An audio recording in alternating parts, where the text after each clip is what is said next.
número primo. Número primo é divisível apenas por 1 e por ele mesmo. O que é divisível? Divisível é quando você faz ali a divisão e o resto é igual a zero, né? Então, no caso do número primo, ele vai ser divisível, ou seja, o resto vai ser zero, apenas quando ele estiver sendo dividido ou por 1 ou por ele mesmo, tá? A gente vai ver isso na prática.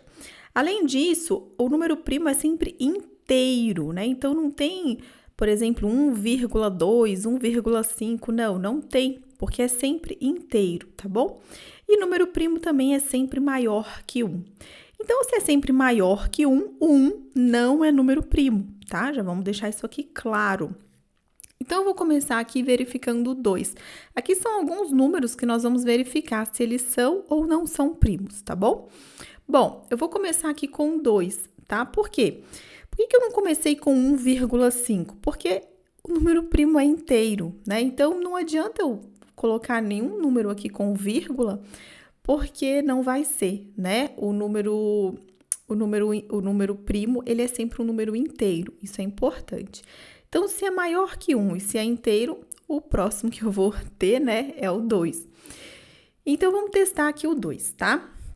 Olha só, para o 2 ser primo, o 2 precisa ser divisível apenas por 1 e por ele mesmo. E é verdade, né? O 2 é um número que eu só vou conseguir dividir encontrando o resto zero, né? Que é isso que é a definição de divisível, você dividir e encontrar um resto zero. O 2 eu só vou conseguir dividir por 1 e por ele mesmo, né? Encontrando o resto zero. Então, sim, o 2 é um número primo, tá? Bom, vamos para o 3 agora. O 3 e aí volta, né? Por que a gente não vai falar em 2,5, 2,7? Porque não faz sentido aqui para o que a gente está dizendo, porque o número primo é sempre inteiro, tá bom? Então, a gente vai sempre pulando de 1 em 1, porque a gente está falando de números inteiros maiores que 1, tá? Vamos prestar atenção nisso também. Então, depois do 2, a gente vai pular para o 3, ok? Olha só. 3, vamos ver se ele é divisível apenas por 1 e por ele mesmo. Ele mesmo é 3, ou seja, ele é divisível apenas por 1 e por 3? Sim, né? Então, o 3, ó, também é um número primo. Agora, vamos ver o 4. O 4 é divisível apenas por 1 e por 4? Não, né? O 4 é um número par. E todos os números que são pares, eles também são divisíveis por 2, né? E para ser primo, ele tem que ser divisível apenas por 1 e por ele mesmo. Como o 4 é par, né? E o número par é sempre divisível também por 2, ele não pode ser chamado de número primo, ele não é um número primo. Assim como o 4, nenhum outro número que está aqui, né, que também é par, vai poder ser, né? Justamente porque o 6, ó, o 6 é divisível também por 2, né? Então, já sei que não vai ser, já posso eliminar o 8, já posso eliminar o 10, eu vou eliminar aqui todos os pares, porque eu já sei que eu não vou obedecer essa ordem aqui do apenas, né? Porque todo número par, ele vai ser divisível por 2, então, não vai seguir isso daqui. Então, já elimino, e aí eu chego já na minha primeira conclusão, que o único algarismo par primo que a gente tem é o 2, tá? Por quê? Porque todos os outros, ó, eu vou conseguir também dividir por 2. Então, eles não serão primos, né? Eles não são números primos. Bom, então, já eliminei aqui todos os pares, né?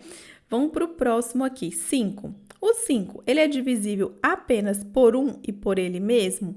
Sim, né? O 5, ele é divisível apenas por 1 e por ele mesmo. Então, para isso, a gente tem que estar sempre lembrando lá das regrinhas de divisibilidade, tá bom? Bom, o próximo agora é o 7, né? O 7, ele é apenas divisível por 1 e por ele mesmo?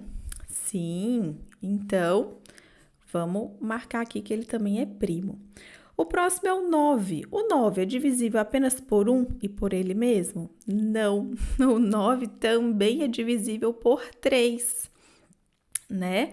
O 9 também é divisível por 3. Então, inclusive, o 9 está na tabuada do 3, né? Então, vamos cortar aqui o 9. O 9 não é primo. Vamos pensar no 11, né? O 11 é apenas divisível por 1 e por ele mesmo? Sim. O 11, sim, apenas por 1 e pelo próprio 11, né? Eu só consigo fazer a divisão com resto zero, né? Que é isso que significa divisível. Se eu faço 11 dividido por 1 e se eu faço também 11 dividido por 11, né? Então, o 11 também é um número primo. O 12 eu já cortei, porque é par, né? Então, eu já sei que divide por 2, então não é primo. Vamos pensar no 13. O 13, ele também vai ser primo, né? Por quê? O 13 eu só vou conseguir achar um resto zero se eu estiver dividindo ou por 1, né? Se eu estiver fazendo 13 dividido por 1, ou se eu estiver fazendo 13 dividido por 13, né? Então, o 13 também é primo. Vamos pensar no 15 agora, né? Porque o 14 já foi, porque o 14 é par. Vamos pensar no 15. Olha só, o 15, a gente já sabe, né? Que o 15 é divisível por 5, tanto que o 15 está na tabuada do 5. O 15 está na tabuada do 3, né? Ele é divisível por 3. Então, o 15 não é, tá? Lembrando sempre das regras de divisibilidade, do 5, do 3, né? Então, aqui, por exemplo, relembrando um pouquinho, né? Quando termina em 0 ou em 5, ele é divisível por 5, né? Então, aqui termina em 5, é divisível por 5. Então, já posso até eliminar, mas aqui também é divisível por 3, né? Porque na regrinha lá de dividir por 3, para a gente saber se é ou não divisível por 3, a gente não tem que somar aqui, ó. Então, fica 1 mais 5. 1 mais 5 é 6 e 6 é divisível por 3, lembra da regrinha? Então, o 15, ele é divisível tanto por 5 quanto por 3 também. Então, de jeito nenhum, ele não é primo, tá? Vamos pensar no 17. Bom, o 17 ele já é primo, né? Eu vou conseguir apenas dividir ele ou por 1 ou por ele mesmo, pelo próprio 17, né? Para ter resto zero aí, só se eu fizer essas duas divisões. O 18 a gente já tirou, né? Porque é par, então a gente já sabe, né? Que pelo menos pelo 2 ali consegue. E o 19, mesma coisa do 17, né? Eu só vou conseguir dividir o 19 com o resto zero apenas se eu fizer por 1 ou pelo próprio 19, tá? O 20 eu já cortei. E o 21? Olha só, o 21 ele tá na tabuada do 3, o 21 ele tá na tabuada do 7, né? Então, eu consigo dividir o 21 por 3, eu também consigo dividir o 21 por 7, então, não, né? Então, o 21 não é um número primo, tá? O 22 a gente já cortou, e o 23 é também um número primo, né? O 23 ele não tá em nenhuma tabuada, justamente porque ele é primo, né? Eu só vou conseguir dividir o 23 por 1 e por ele mesmo. A gente lembrar da tabuada, né? Também facilita bastante, né? Então, o 18, ele tá na tabuada do 6, ele tá na tabuada do 3, né? Então, a gente já sabe que não é primo. Também tá na tabuada do 2, tá na tabuada do 9. Então, assim, não tem como o 18 ser primo. Já o 19 não tá em nenhuma tabuada, né? Isso também é uma coisa que pode nos ajudar ali na hora para a gente saber se o número é primo ou não, tá bom? Um beijo grande.